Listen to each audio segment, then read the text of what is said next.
The Louisville Cardinal baseball team opened the 2010 season February 19th. A 3-game sweep of Bowling Green. Team's favored to win its second Big East championship.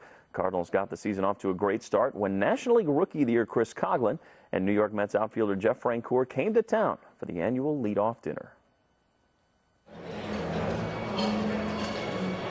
The leadoff dinner gives Cardinal baseball fans a chance to meet the team and the team a chance to get motivated by some of the best players in baseball. You know, I remember what it was like. It wasn't that long ago that I was in their position, and it's so easy for me to relate to them. Do I look at myself like I'm any different or any bigger? No, not at all. But I also know that I had a wonderful season, and that I can talk about that and the transition and what it took to get to where I've been at. And it's not just myself, it's the other people and the people around me and my life. And so that's something that I'm just going to correlate and relate to the guys here.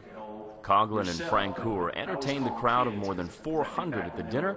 You know, more than that, I was going to say, Chris, when you get sent to the outfield, dude, it's the end. They basically saying you're not athletic anymore is what they're telling you. So, with stories of life in the big leagues and their connection to head coach Dan McDonnell. There is a lot of stories that tell them, you know, some are good, some are bad. And but no, they're all good, and we had a great experience. He was my infield coach at Ole Miss for 3 years, and it was a blessing to have him. He taught me a lot about how to prepare and how to work. The best thing, I think, quality for him is he's an unbelievable motivator, and he motivated me to be the best that I could be, and I know he's doing that here at Louisville, and you know, his track record speaking for itself. The two major leaguers weren't the only heavy hitters at the dinner. Muhammad Ali was on hand to support his son Assad, who is a catcher on the Cardinal squad. Francouer, who is from Atlanta and started his career with the Braves, said he speaks to Coach McDonnell often and was really impressed with the Cardinal program and what it offers to student athletes. I'm a big SEC guy, and when you come up here and see how much this place is growing, it's pretty exciting. The 2010 team looks impressive, with 7 starters returning in the field, including All-American third baseman Phil Wonderlich. In addition, most of the pitching staff is also back. Now, we have to wait and see if the Cards can improve on their 47-18 record from last season. Joining me now to talk more about the season ahead is the head coach of the Cardinal baseball team, Dan McDonnell. Coach, good to see you. Great. How you doing? Doing well. You guys are off to a good start, solid start of the season. Tell me where this team is and with the expectations, how they've adjusted to having that bullseye, maybe even a little bigger than in years past. Well, you know, we're off to a good start, 4-0, but you're starting to learn about your club day in and day out. The expectations, as we said, are very high. You know, we're in all 6 polls in the top 20 and have a chance to creep into the top 10. So there's a big bullseye on our chest, but, you know, I think our kids are excited about that. There's just a lot of experience with the Jeff Arnolds, Adam Duvall, Andrew Clark, and all the juniors and sophomores. You have a lot of guys in that clubhouse that have won Big East championships, that have played in the NCAAs, that have won an NCAA regional, and they're hearing a lot about the guys before them that went to Omaha. So the sights are clearly to get to Omaha, and then when you get there, you want to be prepared to win it.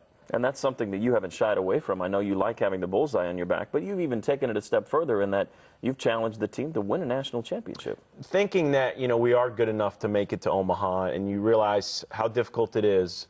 You do need some breaks along the way. You need to stay healthy. Guys need to have career years. All those things have to come into place. The biggest thing I'm trying to do as a coach is to prepare our kids when they get to Omaha. You know, we went 3 years ago, and it was really an amazing thing. But as a coach, you look back and you say, okay, you worked hard enough to get there, but when you got to Omaha, were your kids prepared to win it? And so I've challenged our coaching staff and our players in our program.